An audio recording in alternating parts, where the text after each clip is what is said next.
Gas pipeline से रूस का हमला, यूक्रेनी सेना के उड़ाए चिथड़े।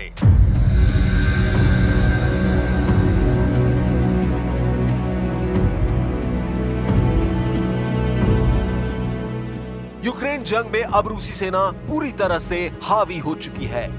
आप इसी से अंदाजा लगा सकते हैं कि पुतिन पिछले 48 घंटे में यूक्रेन के कम से कम 5 गांव, 3 शहर और 10 यूक्रेनी सैन्य ठिकानों पर कब्जा कर चुके हैं। सबसे हैरान करने वाला ऑपरेशन रूसी सेना की स्पेशल फोर्स ने कुर्स्क में चलाया है, जहां रूस की स्पेशल फोर्स के साथ उत्तर कोरिया की स्पेशल फोर्स के हजारों सैनिकों ने गैस पाइपलाइन में घुसकर यूक्रेनी सेना पर खूनी हमला किया है। ये शायद दुनिया का पहला ऐसा सैन्य ऑपरेशन है जहां रूस की स्पेशल फोर्स पाइपलाइन के अंदर घुसकर पैदल 15 किलोमीटर तक चली और फिर यूक्रेनी सेना पर हमला किया है। इस खतरनाक ऑपरेशन की हम आपको पूरी डिटेल बताएंगे। साथ ही हम आपको बताएंगे कि कैसे रूस और उत्तर कोरिया के सैनिकों ने कुर्स्क इलाके में 10,000 यूक्रेनी सेना को चारों तरफ से घेर लिया है। पाइपलाइन में 50,000 स्पेशल कमांडो, कुर्स्क में कयामती हमला।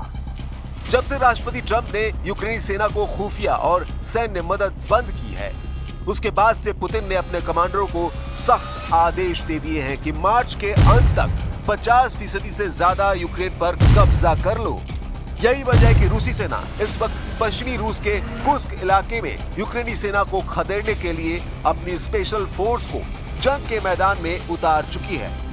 ये तस्वीरें कुर्स्क इलाके में मौजूद एक गैस पाइपलाइन की है, जिसमें रूसी सेना की स्पेशल फोर्स और उत्तर कोरिया की स्पेशल फोर्स के कमांडोज साफ देखे जा सकते हैं।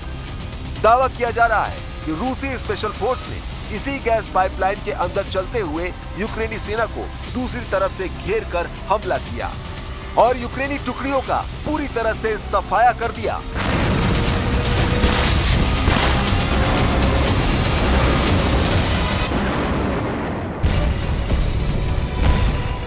जो जानकारी मिल रही है उसके मुताबिक कुर्स्क क्षेत्र में बंद पड़ी गैस पाइपलाइन में रूस की स्पेशल फोर्स ने रेंग कर और झुककर लगभग 15 किलोमीटर की दूरी तय की। लगभग 1.4 मीटर की मोटाई वाली इस पाइपलाइन में रूसी स्पेशल फोर्स उस ठिकाने पर पहुंच गई जहां यूक्रेन के हजारों सैनिक मौजूद थे।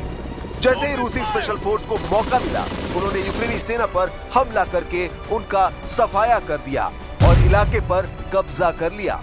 रूसी टेलीग्राम ऐप पर प्रसारित फुटेज में दावा किया गया है कि रूसी स्पेशल फोर्स ने उत्तर कोरिया की स्पेशल फोर्स के साथ मिलकर इस ऑपरेशन को अंजाम दिया है। दावा किया गया है कि कुर्स्क के इस रूसी ऑपरेशन ने यूक्रेनी सेना की कमर तोड़ कर रख दी है। 15 किलोमीटर तक गैस पाइपलाइन में चलकर रूसी सेना ने यूक्रेनी सेना के 350 से ज्यादा यूक्रेनी सैनिकों को मार डाला है। पूर्व रूसी राष्ट्रपति दिमित्री मेदवेदेव ने टेलीग्राम पर दावा किया है कि कुर्स्क में रूस की जीत लगभग पूरी हो चुकी है। रूसी टेलीग्राम चैनल पर गैस मास्क लगाए रूसी स्पेशल फोर्स को बड़ी टॉर्च के जरिए गैस पाइपलाइन में आगे बढ़ते देखा जा सकता है।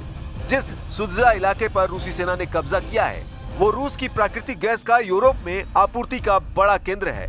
लेकिन अब दावा किया गया है कि रूसी सेना ने सुदजा शहर पर कब्जा कर लिया है। रूस के तूफानी हमले, यूक्रेन में भयंकर तबाही। अमेरिका ने अपने सैटेलाइट और जमीनी खुफिया नेटवर्क को यूक्रेन के लिए बंद कर दिए हैं, जिसकी वजह से यूक्रेनी सेना रूसी सेना के सामने अंधी हो चुकी है। यूक्रेनी सेना को हमला करने वाले रूसी जेट, मिसाइलों, रॉकेट और ड्रोन के सही पोजीशन का पता ही नहीं चल पा रहा है, जिसकी वजह से यूक्रेन रूस के हमलों में बुरी तरह से तबाह हो रहा है। हम आपको रूसी हमलों से जलते यूक्रेन की बर्बाद और विनाश की वो तस्वीरें दिखाने जा रहे हैं जिसने यूक्रेन से लेकर यूरोप तक कोहराम मचा दिया है।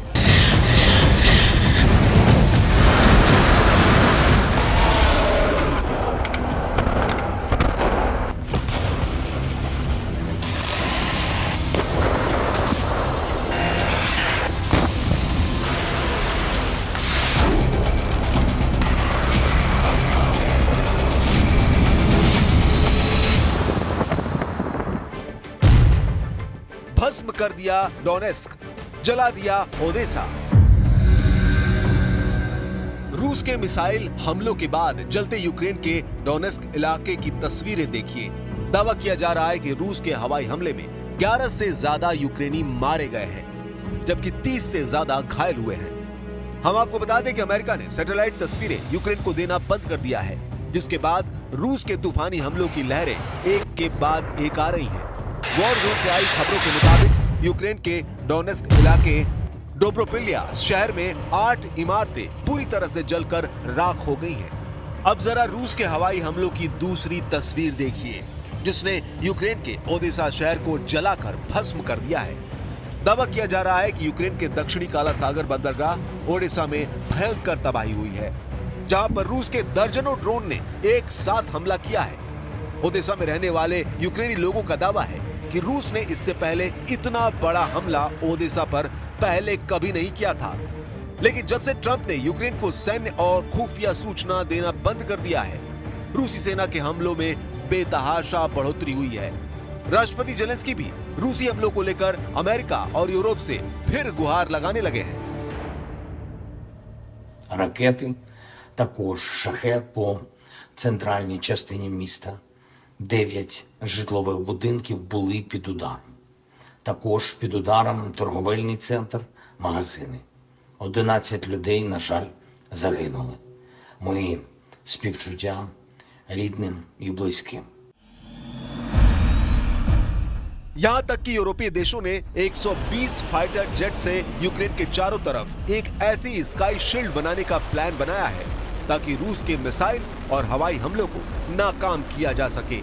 यूरोपीय देशों को यह लग रहा था कि रूस उनकी तैयारी से घबरा जाएगा और यूक्रेन पर हमले कम कर देगा, लेकिन हुआ ठीक उल्टा।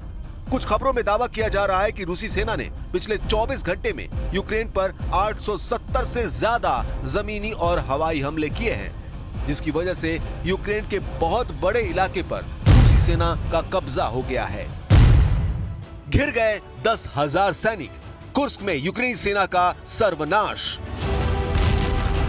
आप रूसी सेना की बढ़त और जीत का इसी से अंदाजा लगा सकते हैं कि इस वक्त रूसी सेना को पश्चिमी सेना के कुर्स्क इलाके पर दोबारा कब्जा करने में जरा भी यूक्रेन सेना की तरफ से चुनौती नहीं मिल पा रही है। रूसी सेना की तरफ से दावा किया गया है कि रूसी इलाके कुर्स्क पर कब्जा करने वाले 10,000 यूक्रेनी सैनिकों को उनकी सेना ने चारों तरफ से घेर लिया है। रूसी सेना ने अपने कुर्स्क को यूक्रेनी सेना से आजाद कराने के लिए जमीनी और हवाई हमलों की झड़ी लगा दी है। रूस के टैंक, तोप और बख्तरबंद वाहनों के हमले इतने तीव्र हैं कि यूक्रेनी सेना कुर्स्क इलाके के कम से कम 136 मोर्चे से भाग गई है। रूस के पैदल सैनिक तेजी से यूक्रेन के मोर्चों पर कब्जा करने में जुटे हैं। यूक्रेनी सेना इस वक्त इसलिए कुर्स्क में बुरी तरह से हार रही है क्योंकि वे अमेरिका से मिले हिमार्स रॉकेट अमेरिकी सहायता के बिना सटीक हमला नहीं कर पा रहे हैं। दावा किया जा रहा है कि 10,000 यूक्रेनी सैनिकों को कुर्स्क में रूसी सेना ने इस तरह से घेर लिया है ताकि वो जल्द से जल्द सरेंडर कर दें। रूस ने कुर्स्क के साथ साथ डोनेस्क और ओदेसा में क्लस्टर बमों से यूक्रेनी सेना पर हमला किया है, जिसकी वजह से यूक्रेनी सेना के 24 घंटे के अंदर 280 से ज्यादा सैनिक मारे गए हैं।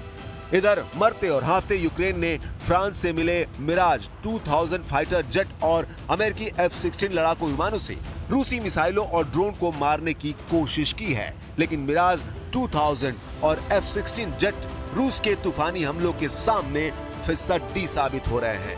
रूस ने 8 घंटे के अंदर ही यूक्रेनी इलाकों पर 134 हवाई हमले किए हैं, जबकि 56 यूक्रेनी मोर्चों पर यूक्रेनी सेना को भारी नुकसान पहुंचाया है। कई इलाकों में तो सैनिकों को सरेंडर होते हुए भी देखा जा सकता है। तबाह इमारतें यूक्रेन के हालात खुद ही बयां कर रहे हैं। अब आप अंदाजा लगा सकते हैं कि रूस किस तरह से यूक्रेन को रौंद रहा है। अगर यही हालात रहे तो मार्च के अंत तक यूक्रेन के बहुत बड़े इलाके पर रूस का कब्जा हो जाएगा।